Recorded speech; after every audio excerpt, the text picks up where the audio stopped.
What's up, guys, and welcome back to the Concrete Edge right here on Deco-Crete TV. My name's Jeff, and on today's show, we're going to show you an easy way to test a sealer on your stamped concrete to see if it needs to be resealed or not, and we're going to go over a few things to look for when deciding on what sealer to use next, so stay tuned and you're going to learn all about it.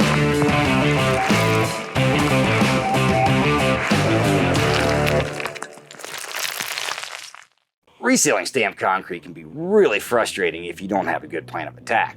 The right weather conditions, making sure you use a compatible sealer, and just knowing how much sealer is still left on the slab are all crucial for success. The hard part is that most DIYers, they just don't have all this information that they need to put this plan together. And that's where this little guy comes in really handy. Now, this is a kit that we put together quite a few years ago just to help homeowners diagnose issues on their stamped concrete. Now, we call it the Sealer Survival Kit, and it's also a really useful tool for contractors as well.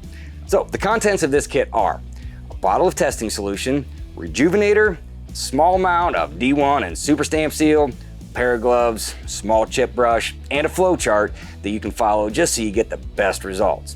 Now, one of the common things that we see is homeowners looking to buy sealer for their stamped concrete when they really don't need to put any more on at all. In some cases, putting more sealer on that slab is only going to end up making the problem worse. Now also, before we get started, it's important to note that this testing kit is made for solvent-based acrylic sealers only. Now, if you discover that your concrete is sealed with a water-based acrylic, some kind of urethane, or anything else for that matter, you are not going to get good results from Rejuvenator, D1, or Super Stamp Seal. So, the first thing we need to do is determine how much sealer is already on the concrete. Now, if you don't have one of these kits yet, an easy thing you can do right now is just dump some water on the surface, and it's going to help tell a little bit of the story. Now, if this slab has plenty of sealer on it, water just doesn't really darken the color very much. But on unsealed concrete, man, that water just instantly darkens it out, and its difference is pretty drastic, which means that it's soaking down into them pores, and this wouldn't happen if it was sealed, because that's the whole point, right? Seal your concrete so the water can't get in. Now, to get a little bit more accurate test, we're gonna grab our testing solution and we're gonna dump a little bit on the slab. What I'm looking for here is the reaction that occurs when it hits the surface. So you can see on this slab that has plenty of sealer on it, well, nothing really happens at all. It just looks the same as it did when I dumped water on. Now, this is a surefire way of knowing that there is sealer on the concrete. Now, on an unsealed area, well, you can instantly see this fizz that's forming on the surface, and that's just the testing solution reacting to the concrete. And if you're seeing this on your stamped concrete, well, you can be sure that the sealer is gone and is definitely time for a reseal. Now, it's always good to test at least 3 different areas: part of the slab that gets the most sun, an area that's mostly in the shade, and a high traffic area. Now, if you get good fizz in all your test spots, well, honestly, the answer is pretty easy. Just follow the cleaning instructions in this video right here and then proceed to your reseal. In most cases, however, you're gonna have some areas or the entire slab that doesn't fizz. Now, this just means that there is still some sealer remaining on that slab and we need to do a different kind of test. This time, we're trying to see how the old sealer is gonna react with Rejuvenator. So, all I'm gonna do is clean up my testing solution and I'm gonna brush down the Rejuvenator. Now, we use that testing solution first because Rejuvenator needs sealer to react with if it's gonna do us any good. If we put Rejuvenator on unsealed concrete, man, it instantly looks really nice, but as soon as it dries up, it's back to just like it was before. So, same as in the last step, go ahead and test at least 3 areas of the slab. Make sure to brush out plenty of Rejuvenator. Now, the biggest mistake we can do right now is just not putting enough on.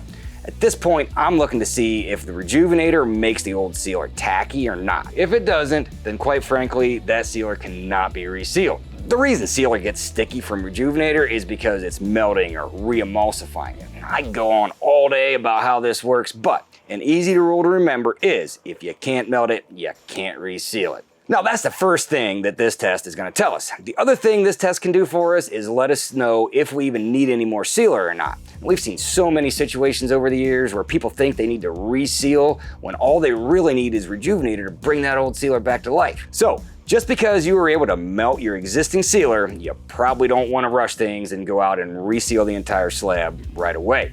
That's why this kit has these other cans in it. The thing is that now we already have some really helpful information. We know if there's any existing sealer on the surface and whether or not the sealer can be re-emulsified. Now the last step in the testing will be determining what sealer is going to work best. Or maybe both of them will work well and you just need to decide which one you like. So all we need to do is brush some of each sealer down, and this time I want to spread it out really thin so it's as realistic as possible. So now we have 3 different test areas that we can monitor over the next couple days, or maybe even the next month if we can wait that long. If all the Rejuvenator areas still look good, the best thing to do is just apply Rejuvenator on that entire slab, and if it makes it all look the way you want, don't worry about putting any more sealer on it right now, because we know that there's still sealer on the concrete from that testing solution, so there is no reason at all to apply more sealer for protection. Now, we also have our small test areas with D1 and Super Stamp Seal. Now, this helps you make the best possible decision on what sealer to use if you do need to add more. Does one of them look better than the other? Do they both look good? Or do neither of them look good? The point is, we have an idea of what's working and what's not without worrying about making a mess on the entire slab. Now, there's certainly a lot more to this than just the testing, but after using this kit, you'll have a lot better info to help you put together a really good plan of attack for maintaining your stamped concrete. Well guys, that's pretty much it for today's show. Please leave us a comment if we missed anything, or if you have any of your own tips or questions about resealing stamped concrete. If you guys have enjoyed this video, please let us know by hitting that like and subscribe buttons. And if you're already subscribed, don't forget about that bell icon so you don't miss any of our upcoming videos, and it really helps our channel out. So from all of us here at Deco-Crete TV, thanks for watching, and we'll see you next time.